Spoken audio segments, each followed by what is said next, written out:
feel very good. I've changed the way to look at how we value a company. I mean, it would help me to look at the financial statement differently from the past.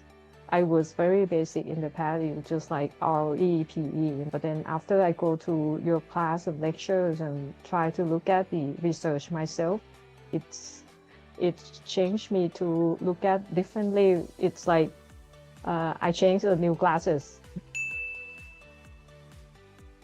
Yeah, so basically, I mean, I invested in the all-weather strategy with you, right? And I just want to get to know your thought process. I want to be able to value a company myself and be able to search for a good company to invest in.